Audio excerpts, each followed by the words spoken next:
राधे राधे महाराज जी। राधे राधे महाराज जी। महाराज जी, पिछले एक वर्ष में जब से आपका सत्संग सुना है, श्री जी की कृपा से 1,54,00,000 नाम जप हो गया महाराज जी, जिसमें मुझे परोपकार की भावना उत्पन्न हो रही है महाराज जी। अभी इनका कहना था कि जैसे कोई दीनहीन या किसको देखता हो तो अपना भजन दे देता हूँ कि मेरा इतना भजन उनको दे दो। तो महाराज जी, ऐसा करने से भजन नष्ट नहीं, पहले तो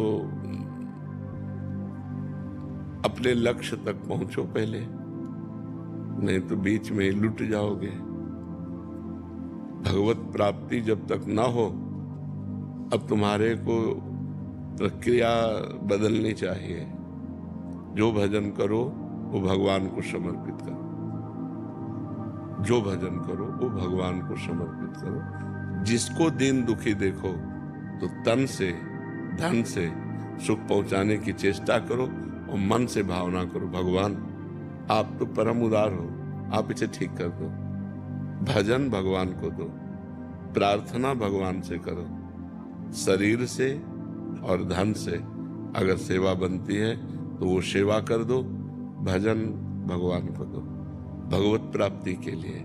जब तक भगवत प्राप्ति ना हो जाए तब तक भजन खर्चा करने का बिल्कुल अधिकार नहीं रखना चाहिए।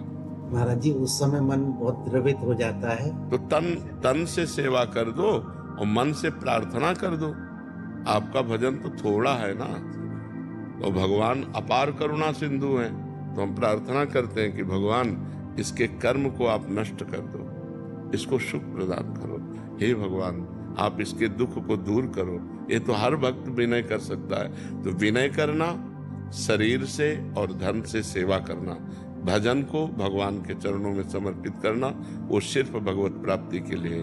हमारा जन्म साधन धाम मोक्ष कर द्वारा, हम भगवत प्राप्ति के लिए भजन करते हैं। और दूसरी बात, सब में भगवान है, सब रूपों में भगवान है।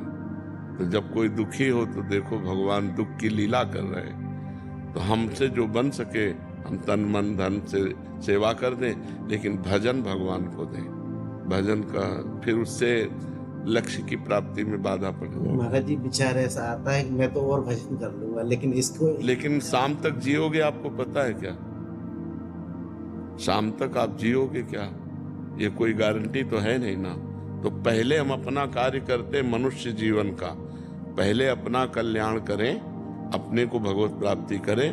तो जब आप भगवत प्राप्त हो जाओगे तो वासुदेवा सर्वम, कोई जीव बचा ही नहीं, सब भगवान ही है। यही अनुभव हो जाएगा। सिय राम में सब जग जानी। तो नाटक मंच पर दुख सुख का नाटक कर रहा है, वस्तुतः वो परमात्मा है, ऐसा ज्ञान हो गया तो ये वृत्ति भी चली जाएगी। समझ रहे ना? असलियत में, परमार्थ में पहले तुम चढ़ो, तुम अध्यात्म को प्राप्त हो। तो जब तुम्हारा चश्मा बदलेगा तो सर्वम खलमिदम ब्रह्म, सब ब्रह्म विराजमान है। तो दुख सुख का कोई खेले नहीं है। माया में दुख सुख है।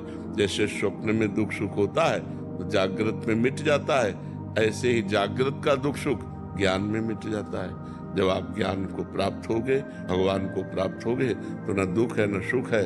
वही सच्चिदानंद परमात्मा स्त्री पुरुष रूप धारण किए हुए लीला कर रहा है, ऐसा अनुभव आएगा। तो अपने भजन को भगवान को समर्पित